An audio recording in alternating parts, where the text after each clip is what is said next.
Waltakum minkum ummatun yad'una ilal khairi wa ya'muruna bil ma'rufi wa yanhauna 'anil munkar wa ulaika humul muflihun.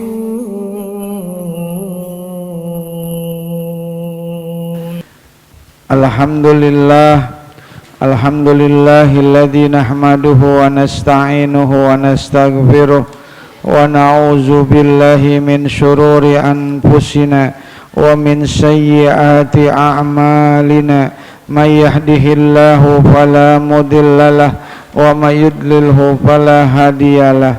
Asyhadu an la ilaha illallah wahdahu la syarikalah wa asyhadu anna sayyidana wa nabiyyana Muhammadan abduhu wa rasuluh. Allahumma salli wa sallim wa karim wa barik ala sayyidina Muhammadin wa ala alihi wa sahbihi ajmain. Amma ba'du, fa inna asdaqal hadisi kitaballahi ta'ala wa khairal hadi hadiyu sayyidina Muhammadin sallallahu alaihi wasallam wa syarrul umuri muhdasatuha wa kullu muhdasatin bid'ah wa kullu bid'atin dalalah wa kullu dalalatin finnar. Bapak-bapak, ibu-ibu, para remaja, para anak-anak sekalian, jamaah Musholah Nurul Huda yang dimuliakan Allah, dan juga para pemirsa NH Channel di mana saja berada. Alhamdulillah, kita panjatkan puji dan syukur kepada Allah Subhanahu wa taala. Hari ini kita sama-sama dapat kumpul kembali dalam rangka thalabul ilmi. Kita saling berbagi ilmu, walaupun mungkin kita punya ilmu sedikit, tapi kalau kita amalkan insya Allah akan bermanfaat buat kita semuanya. Amin ya rabbal alamin. Minum jamu di waktu pagi, badan lelah bawa barang berat, ada sedikit ilmu kita berbagi buat cari pahala bekal akhirat. Amin, gitu ya. Sebab kita nggak tahu yang namanya umur, kita nggak tahu yang namanya kematian. Maka selagi sehat, selagi masih punya waktu luang, kita sempatkan hadir untuk sama-sama kita muzakarah, bertukar pikiran di majelis ilmu. Burung merpati di pohon jati, pohonnya rubuh dibikin papan. Kita mati hal yang pasti, kita belum tahu datangnya kapan. Kita nggak ada yang tahu yang namanya wafat, meninggal. Malam ini kita akan membahas tentang hadis yang insya Allah akan dibacakan oleh Bapak Ustadz Edi Suwarno. Kepada beliau kami persilakan. Bismillahirrahmanirrahim.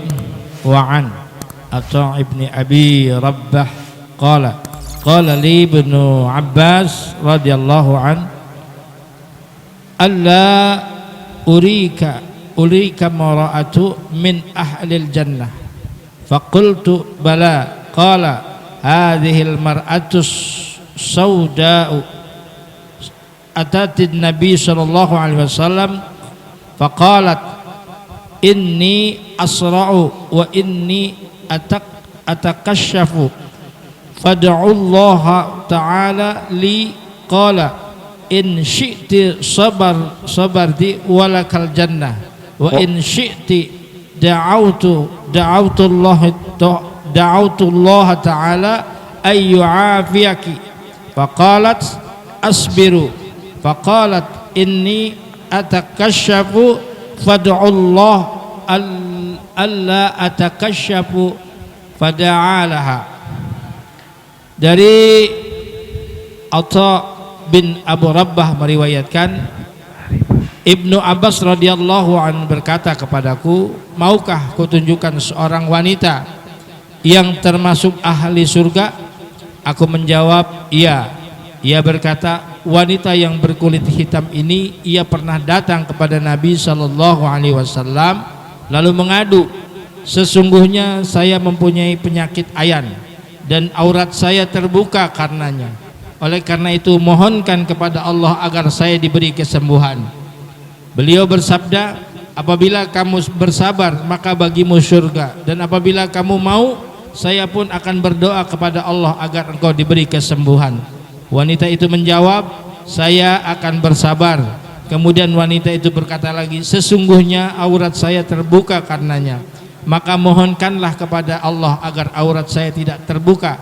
Maka beliau pun berdoa untuknya. Muttafaqun alaih, hadis riwayat Al-Bukhari. Ya. Bismillahirrahmanirrahim. Wa bisanadinal muttasili al-imami Abi Zakaria Yahya Asy-Syaraf An-Nawawi qala wa an Atha ibni Abi Ribahin, dari Atha bin Abi Ribahin, qala, ia berkata, qala li Ibnu Abbasin radhiyallahu anhuma, berkata dari Ibnu Abbas, berkata kepadaku dari Ibnu Abbas radhiyallahu anhuma, semoga Allah meridhoinya, ala urika imra'atan min ahlil jannah, maukah aku tunjukkan kepadamu seorang perempuan daripada ahli jannah. Jadi ciri-ciri perempuan yang ahli sorga. Nah, siapa nih yang ahli sorga sesungguhnya? Fakultu bala, kata Atha bin Abi Rabi'ah, iya saya mau.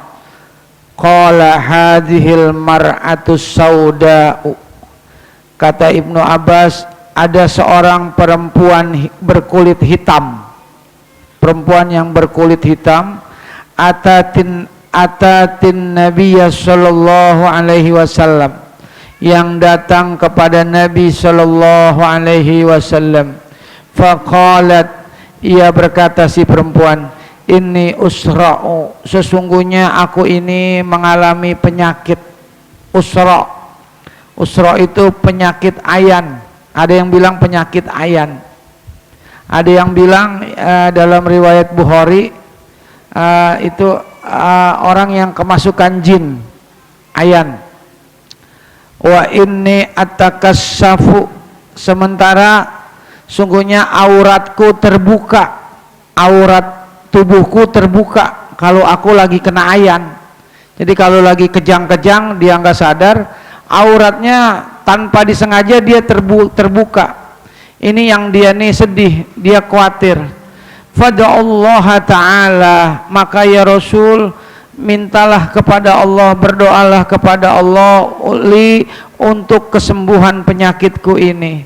Qala, bersabda Nabi, in syi'ti sabarti, kalau kamu ingin sabar walakil jannah, maka balasannya surga.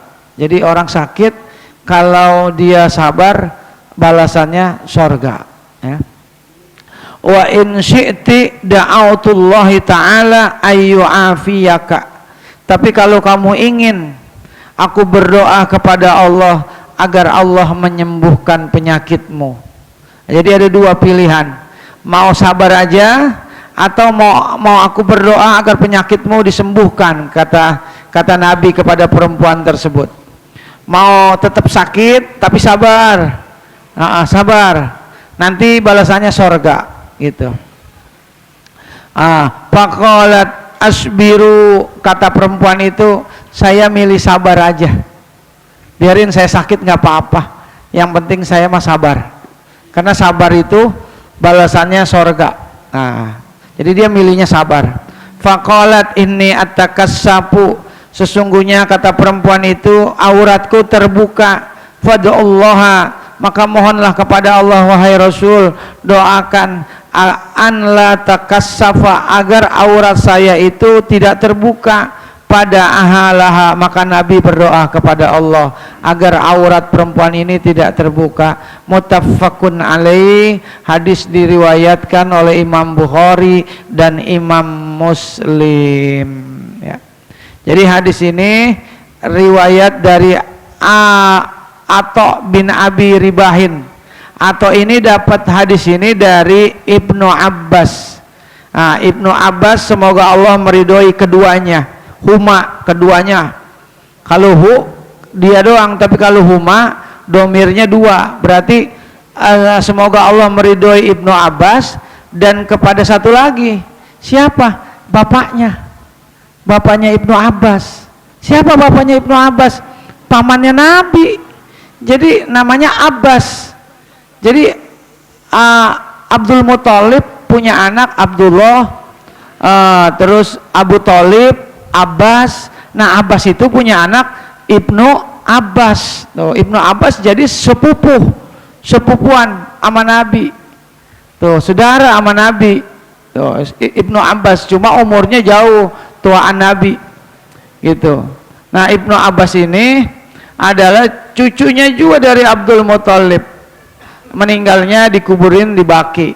Beliau salah satu sahabat Nabi yang Allah berikan keutamaan mampu memahami tafsir-tafsir, maksud-maksud dari ayat-ayat Al-Quran.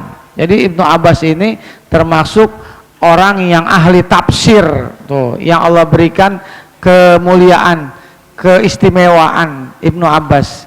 Nah, kata Ibnu Abbas, ala urika imro'atan min ahlil jannah, wahai Atha bin Abi Riban, mau saya tunjukin seorang perempuan ahli sorga. Ya, ciri-ciri perempuan yang ahli sorga siapa? Nih, jadi seorang perempuan. Fakultu bala, iya mau, kata si Atha bin Ribain, ya saya mau Ibnu Abbas. Qala hadhil mar'atu sauda'u, yaitu seorang perempuan yang sauda.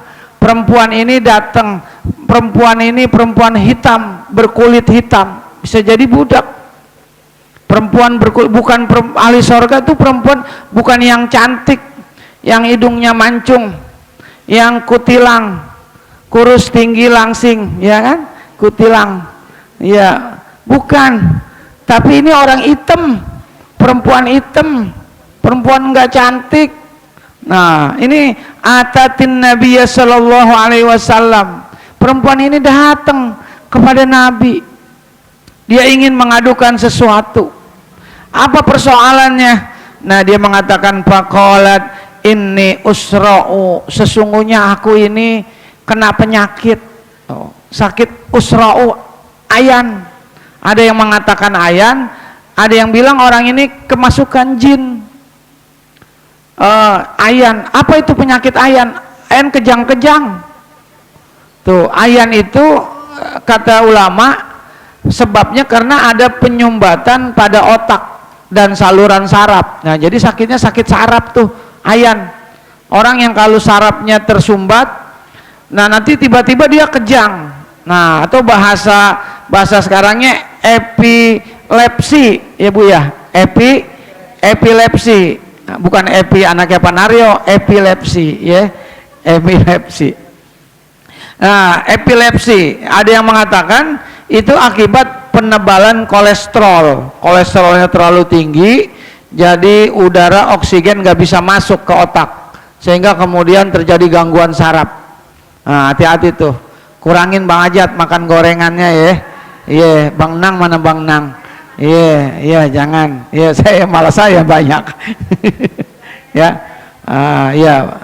Tuh pedi tuh, terutama pedi ya. Nah, ada yang mengatakan itu akibat dari kelainan genetik keturunan. Saya punya temen dulu kalau sholat Jumat itu dia tiba-tiba kejang-kejang kayak ayam baru dipotong, kopok. Orang yang nggak tahu kan kaget. Tapi kalau udah kita mah udah tahu, wah dia mah ayan. Ntar mah dengan sendirinya sadar lagi tuh penyakit ayan. Jadi perempuan ini kena penyakit ayan, ya, yang kadang-kadang kejang yang dia nggak sadar. Wah ini atakasapu, dan sesungguhnya auratku terbuka. Jadi aku ini sakit ayan. Cuma ketika kalau kejang-kejang tanpa disadarin, aurat saya terbuka. Tuh, auratnya terbuka, kan nggak boleh aurat terbuka. Tapi kan karena dia penyakit, nggak, mohon maaf ya, nggak kayak sekarang dah. Anak-anak sekarang Enggak ayan juga pada dibuka. Ya, enggak kejang-kejang tuh anak pada enggak dibuka sampai segini. Ya pakai celana adenya waktu SD kelas 3, sempit banget kelihatannya. Ya kalau putih mulus sih ya kayak orang Cina daratan, cakep gitu. Ini yang ditepok ngebul. Aduh. Iya, yang kalau nyamuk ngelihat paling demen. Ya aduh, 5 menit garuk, 5 menit garuk, ya kan. Nah, enggak kayak orang sekarang, aurat dibuka. Ya, makanya banyak kejadian-kejadian dosa, maksiat, zina. Ya itu sebabnya, karena banyak anak-anak sekarang perempuan yang membuka aurat sehingga menimbulkan godaan, rangsangan buat orang laki, kaum laki, anak laki. Maka yang namanya anak laki kan kayak kucing. Kucing kalau dikasih ikan ya diserobot sama dia, kan begitu. Oh, makanya banyak kejadian. Mohon maaf ya, hamil di luar nikah, ya kan. Terus makan cendol nggak pakai kelapa, banyak perut bejendol nggak punya bapak, ya kan. Bapaknya pada merat, pada kabur kemana tahu. Tuh sekarang itu akibatnya apa tuh sebabnya? Auratnya yang dibuka. Tuh makanya kita punya anak Pak, Bu, jagain, jangan pakai bajunya, liatin gitu ya. Sekarang mah lebih gampang ngelihat puser perempuan daripada puser kambing. Ya coba dah, pernah nggak ngelihat puser kambing? Jarang kan, kita susah. Tapi kalau puser perempuan, ambak-ambakan loh di JB tiap malam. Iya udah ngerokok. Iya ngerokok. Aduh, nauzubillah min dzalik. Ya, iya di JB Bu. Nah, perempuan ini dia khawatir auratnya terbuka. Pada Allah Ta'ala ya Allah ya Rasul, minta kepada Allah, doain biar saya disembuhkan penyakit saya.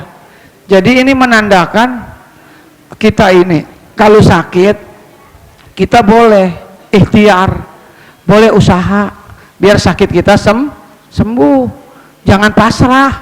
Orang sabar itu bukan orang yang pasrah ngedohom, ya diem aja, sakit biarin aja lah, sabar aja, kalau takdir juga ya mati, begitu. Itu nggak boleh. Dalam Islam kita nggak boleh punya sikap kayak begitu.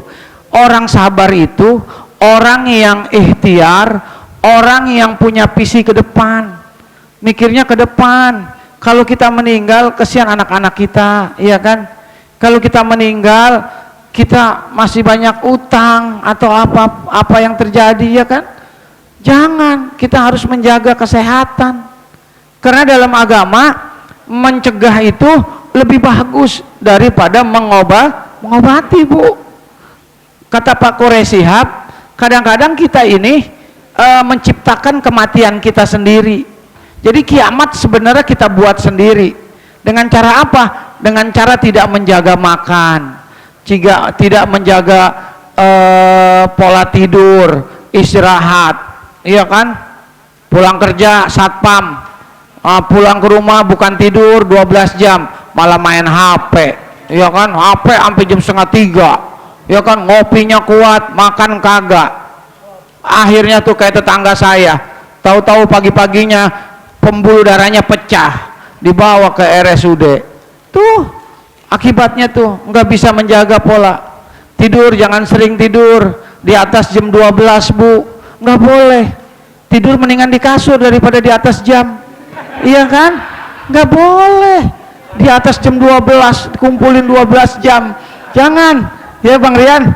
Tidur di kasur, ya ya, atau tidur di musola, ya nggak apa-apa ya, kayak orang sono, ya bagus tuh, ya tuh. Jaga kesehatan. Makan dalam agama habis isya kita ngumpul nih, kongko ngobrol, makruh, dibenci tuh. Apalagi ngobrolnya bukan masalah agama. Kalau ini makan kita ngaji ya Bu ya. Nah ini mah nggak makruh, ini mah dapat pahala. Makanya kalau itu tidur, orang yang tidurnya teratur insya Allah badannya sehat. Makan jangan lupa kurangin gorengan, nanti kolesterol gitu kan. Makanya saya pola makan saya sejak ngalamin sakit sekarang udah kayak orang hidup baru. Makan harus sudah hati-hati, nggak sembarangan. Paling makan rebus tahu aja, tahu putih Bu. Itu kata orang Jepang itu bisa membuat panjang umur. Makan tahu putih, direbus aja, jangan digoreng, kolesterol. Direbus tahu. Terus makan sayur-sayuran, jus. Tomat itu 2 sehari, saya jus tomat 2 sehari. Kalau pagi nggak makan nasi saya bikin jus aja, jus apel sama pepaya. Udah ntar jam 10 habis olahraga jalan tuh sehari harus 4.000 langkah. Nah, itu bisa bikin sehat dan menghilangkan semua penyakit. Jadi ibu jalan aja Bu setiap hari. Kalau 4.000 sekitar 1 jam. 1 jam. 1 jam jalan aja.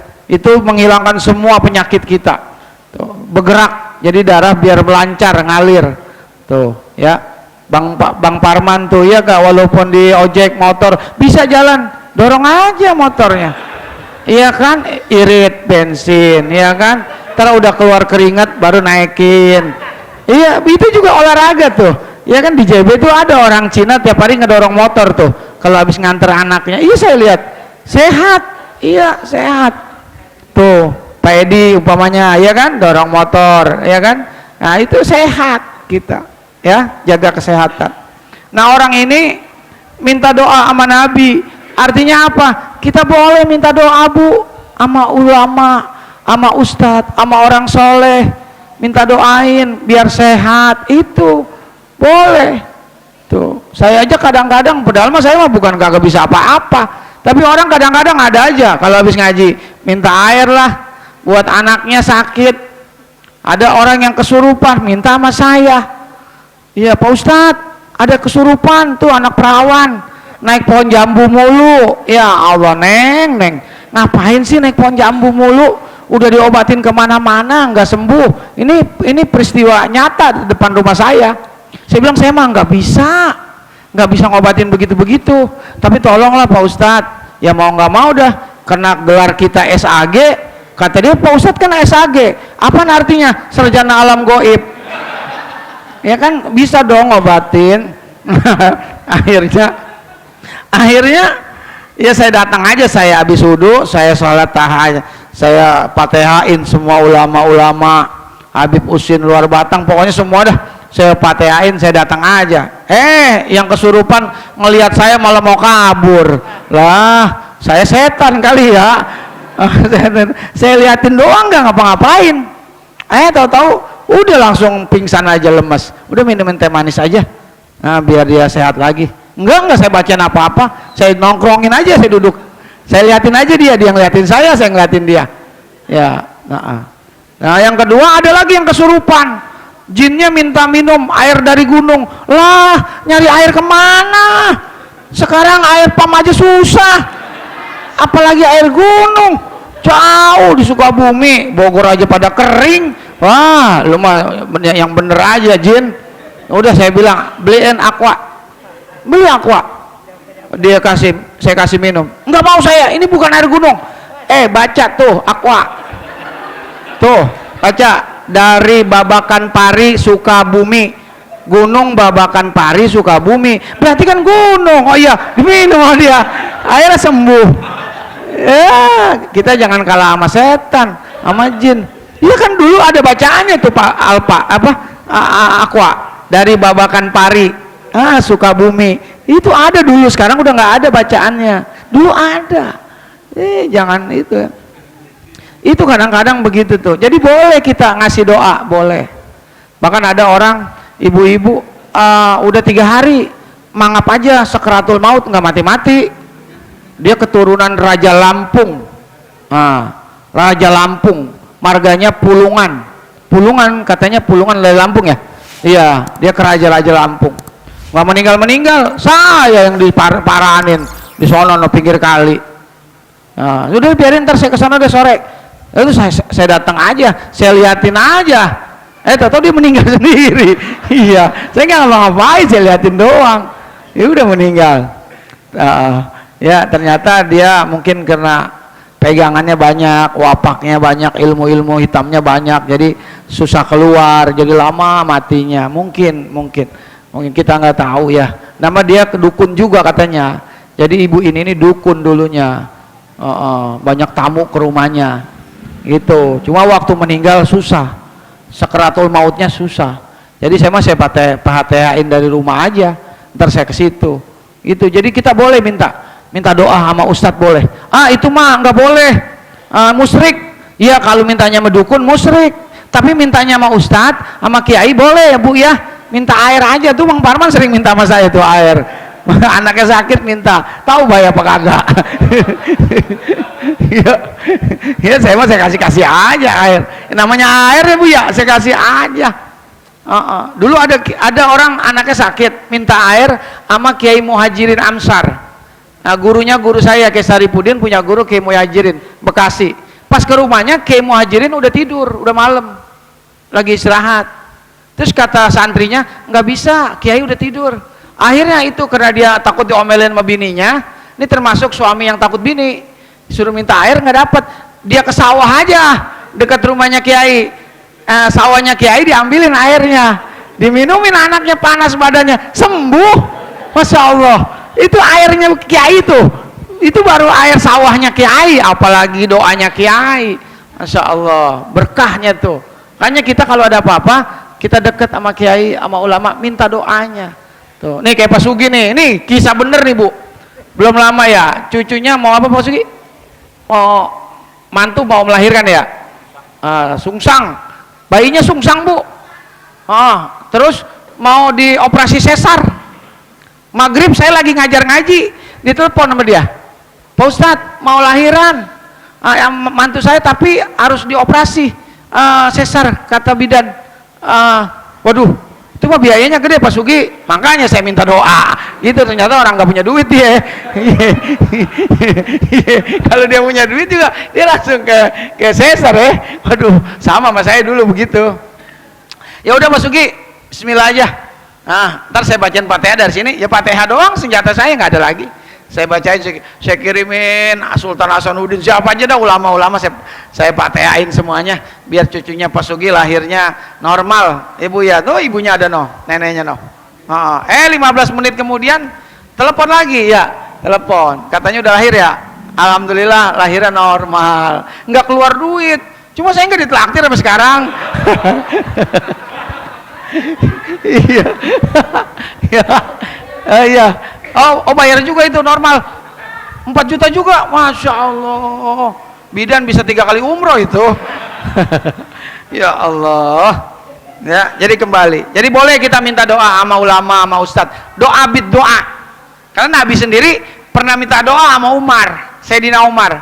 Umar mau umroh, tapi Nabi minta, ya Umar doain saya ya nanti kalau umroh. Tuh Nabi aja minta doa sama Sayyidina Umar. Jadi nggak ada yang bilang nggak boleh, boleh.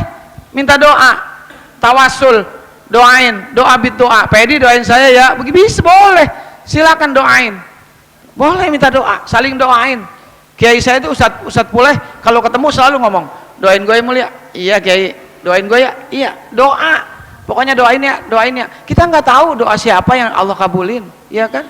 Kali aja doanya orang biasa, yang memang kebetulan dia doanya ikhlas, ketimbang kita yang ahli ibadah mungkin ada riaknya, ada ujubnya, ada sombongnya, sehingga doa kita kurang ikhlas.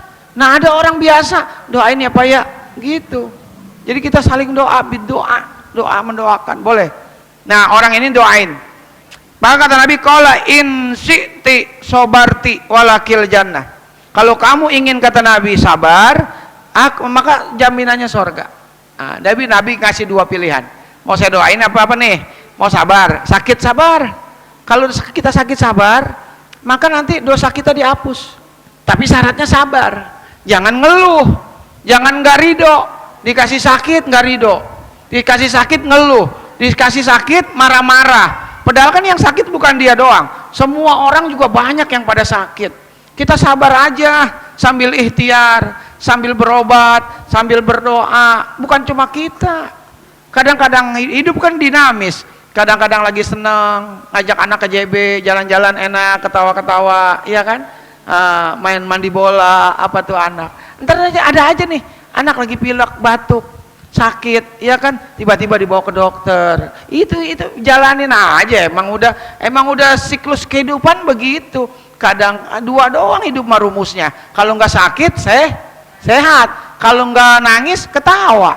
Ya kan? Kalau nggak hidup mah mati. Kalau nggak kaya, miskin. Ya udah dua doang. Kayak belokan ke Bogor kan cuma dua belokan. Kalau nggak kanan ke kiri, begitu. Itu hidup begitu. Kalau hidup enak terus, nggak pernah sakit, kayak jalan tol, banyak kecelakaan, bahaya. Mendingan jalan mah jalan bedeng nih, banyak gajlukan, ya kan? Jarang kita nabrak, ya kan? Beruntun, jarang ada tabrakan beruntun, kecuali odong-odong, ya kan? Makanya kita bersyukur sama Allah, kasih sehat, kasih hidup nggak terlalu kaya. Kalau kita kaya nanti kita lupa, tuh, begitu.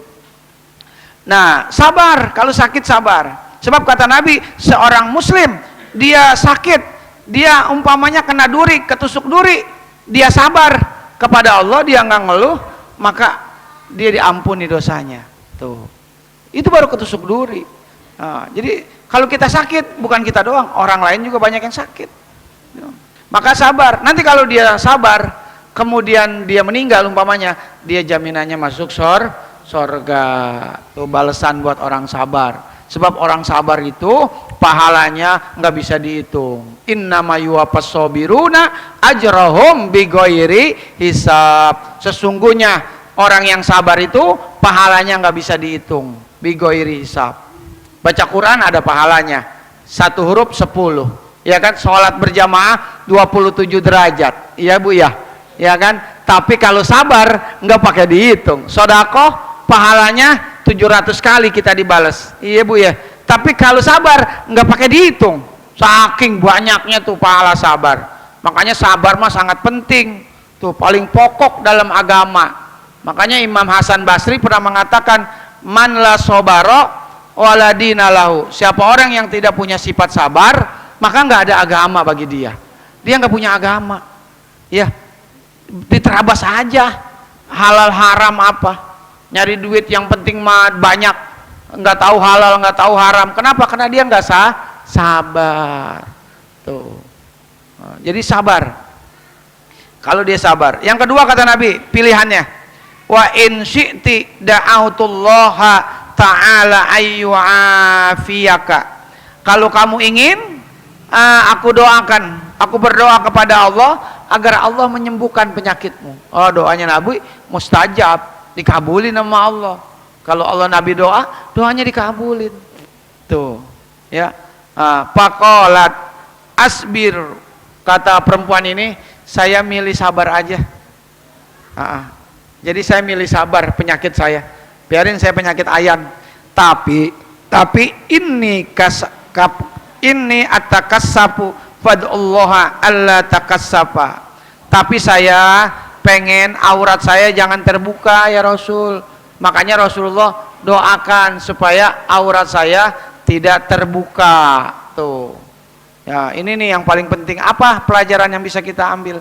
Bahwasanya perempuan ahli sorga itu cirinya orang yang selalu menutup auratnya. Menutup auratnya, itulah ahli sorga. Sampai dia sakit ayan aja nggak sadar, dia pengen auratnya jangan sampai kelihatan, kecuali sama mahramnya, sama suaminya, sama keluarganya. Tapi sama orang lain nggak boleh. Tuh, ya. Makanya perempuan, kalau perempuan auratnya itu semua badan, rambut tuh aurat, ya Ibu ya, aurat, semua badan kecuali muka dan telapak tangan. Itu menurut jumhur ulama. Tuh, jumhur ulama, semua ulama, kebanyakan ulama. Nah, bahkan Imam Ahmad bin Hanbal mengatakan aurat perempuan seluruhnya, muka, tangan, semuanya aurat. Tuh. Termasuk suaranya aurat. Tuh. Imam Ahmad bin Hanbal. Karena beliau berpatokan pada hadis Nabi, almar'atu auratun. perempuan itu adalah aurat. Nah, dia al-mar'atu auratun, pakainya alif lam. Al-mar'atu, alif lam sifatnya umum, berarti semua badannya perempuan aurat, tuh bersifat umum semuanya. Tuh, tapi mayoritas ulama adalah muka dan telapak tangan boleh kelihatan. Tuh, jangan kita perempuan kelihatan. Laki-laki aja kan dari mulai pusar ke dengkul itu aurat. Makanya bapak-bapak mohon maaf nih ya, mohon maaf. Kalau kita udah tua jangan suka pakai celana pendek. Kalau bisa mah celana di bawah dengkul. Di bawah dengkul gitu. Celana apa namanya, Pak? Hawaii ya? Hawaii. Kalau yang ke atas dengkul kan apa? Bukan Hawaii, apa namanya kalau kata Satile? Wahai. Kalau di atas dengkul lagi paha namanya hai. Ya, hai. Bisa aja tuh itu Ustaz Tile. Ya. Jadi yang kelihatan itu Allah berfirman wala yubdina zinatahunna illa ma zuhara minha, dan tidak boleh nampak daripada perhiasan perempuan dari badan perempuan illa ma zuhara minha, kecuali yang nampak darinya. Apa itu? Muka dan telapak tangan. Itu Bu ya. Jadi Ibu kemana-mana Bu, walaupun udah nenek-nenek juga ya, pakai Bu kerudungan Bu. Jangan rambut dikirap aja, dikirap, ya kan? Udah tua, udah uban kemana-mana di bonding. Ya, udah nenek-nenek mau ngapain lagi sih? Ya Allah, tutup aja aurat, ya. Nah, makanya kenapa hikmahnya orang tuh nutup aurat? Itu hikmahnya banyak Bu. Yang pertama, orang kalau nutup aurat dia mendapatkan pahala dari Allah. Jadi ibu selama ibu nutup aurat, selama ini terus mengalir pahala buat ibu, Masya Allah. Tapi kalau ibu buka aurat, maka terus mengalir dosa, terus aja dosa. Tuh, mendingan ditutup kita 24 jam kita tutup aurat kita, maka 24 jam terus mengalir pahala buat kita, Masya Allah. Kenapa? Karena kita melaksanakan perintah Allah. Allah juga ridho. Tuh, ya. Yang kedua, hikmahnya apa tuh? Bisa menyelamatkan orang dari zina mata. Gara-gara kita buka aurat, orang berbuat dosa. Makanya kita tutup. Untuk apa? Menyelamatkan orang dari perbuatan dosa. Darul mafasid muqaddamun ala jaldil masolih, gitu dalam kaidah usul fikih. Mencegah kerusakan lebih diutamakan daripada berbuat kemaslahatan. Jadi cegah itu kemaksiatan. Nah, makanya kenapa terjadi kemaksiatan, perzinahan, gitu kan, semuanya terjadi. Hamil di luar nikah itu karena perempuan sendiri tidak mau menutup auratnya. Tuh, ya. Yang ketiga, hikmahnya apa tuh? Hikmahnya orang kalau perempuan pakai kerudung menutup aurat itu identik dengan muslimah. Ntar yang bisa ngebedain sama orang non muslim itu dia dari kerudungan, dari jilbab ibu ya. Coba lihat, saya ngeliatin anak-anak sekolah tuh di SMA gitu ya, di SMA 56 saya liatin banyakan pada kerudungan semua, berarti muslim nih, anak-anak muslim. Tapi yang nggak pakai kerudungan, nah itu ada dua kemungkinan tuh. Bisa juga banyakan non muslim, berarti dia bukan orang muslim. Yang nggak pakai kerudungan kalau upacara tuh. Tapi kalau kerudungan semua, kan sekarang anak-anak pakai kerudungan Bu ya kalau sekolah ya. Nah itu identitas. Tuh, identitas gitu ya. Kemana-mana juga kalau orang pakai kerudungan mah insya Allah aman. Orang juga nggak berani goda-godain, paling cuma godain pakai mulut doang. Assalamualaikum begitu. Iya, gitu doang ya, nggak apa dikejar-kejar kagak. Assalamualaikum begitu. Iya. Tuh. Ya. Terus mencegah terjadinya zina. Terus secara kejiwaan, orang kalau pakai kerudung itu menjadi cerminan pribadinya. Jadi pribadi seseorang itu bisa kelihatan dari jilbab yang dia pakai. Oh, berarti nih dia muslimah, dia orang nih baik nih. Ini anak siapa sih emang nih ya? Anaknya siapa? Anak Pak Bambang. Oh iya, anak Pak Bambang. Oh, pakai kerudung. Oh iya, bagus nih anak nih. Akhlaknya bagus. Ini anak siapa nih? Anaknya Bang Darman, bagus pakai kerudung, ya Allah. Begitu. Jadi kan yang dilihat kan yang bagus kan babanya yang disebut. Kalau anaknya pakai kerudung. Jadi hikmahnya itu orang tua bisa naik tuh derajatnya gara-gara anaknya menjaga dirinya muslimah. Tuh, ya kan? Saya aja dulu waktu muda pedi senangnya sama yang pakai kerudung. Iya. Ya dulu waktu masih muda senangnya yang pakai kerudung. Ya. Terus juga orang kalau pakai kerudung biasanya hidupnya sederhana, rapi. Kalau kita nikah sama orang pakai kerudung, biaya kosmetiknya murah Bang Rian. Jarang ngeluarin duit. Coba kalau nggak pakai kerudung, ntar dia rambutnya dipikok, pilok apa dipikok tuh Pak? Pikok ya?